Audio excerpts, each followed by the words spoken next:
ನಮಸ್ತೆ ಕರ್ನಾಟಕ. ಇದು ಮನಸ್ಮಿತಾಳ daily routine mini vlog video ಆಗಿದೆ.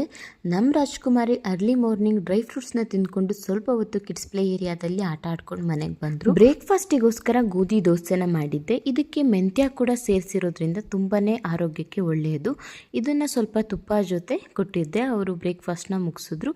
ಅದಾದಮೇಲೆ ಮಿಡ್ ಮಾರ್ನಿಂಗ್ ಸ್ನ್ಯಾಕ್ಸಿಗೆ ನಾನು ಸೀಬೆ ಹಣ್ಣು ಕೊಟ್ಟಿದ್ದೆ. ಆಫ್ಟರ್ನೂನ್ ಲಂಚಿಗೆ ಒಂದು ಪ್ರೋಟೀನ್ ರಿಚ್ ಆಗಿರುವಂತಹ ಪನ್ನೀರ್, ಮಶ್ರೂಮ್ ಹಾಗೆ ಎಲ್ಲ ವೆಜಿಟೇಬಲ್ಸ್ಗಳನ್ನ ಹಾಕಿ ಒಂದು ಒಳ್ಳೆ ನೂಡಲ್ಸ್ನ ರೆಡಿ ಮಾಡಿದ್ದೆ. ತುಂಬಾ ಹೆಲ್ದಿಯಾಗಿ ಯಾವುದೇ ಥರ ಸಾಸ್ಗಳನ್ನ ಯೂಸ್ ಮಾಡ್ದಲೆ. ಇದ್ರ ರೆಸಿಪಿ ಬೇಕಾದರೆ ನಾನು ಅಪ್ಲೋಡ್ ಮಾಡ್ತೀನಿ. ಅದಾದಮೇಲೆ ನಮ್ಮ ರಾಜ್ಕುಮಾರಿ ಸ್ವಲ್ಪ ಹೊತ್ತು ಸ್ವಿಮ್ಮಿಂಗ್ ಪೂಲ್ ಏರಿಯಾದಲ್ಲಿ ಸ್ವಿಮ್ ಎಲ್ಲ ಮಾಡ್ಕೊಂಡು ಮನೆಗೆ ಬಂದರು. ನೈಟ್ ಡಿನ್ನರ್ಗೆ ನಾನು ಚಿಕನ್ ಫ್ರೈ ಹಾಗೆ ಚಿಕನ್ ಸಾಂಬಾರನ್ನ ಹಾಗೆ ರಾಗಿ ಮುದ್ದೆ ರೈಸ್ನ ಮಾಡಿದ್ದೆ. ಈಗಿತ್ತು ನಮ್ಮ ರಾಜ್ಕುಮಾರಿಯ food routine. Thank you for watching. Follow for more videos.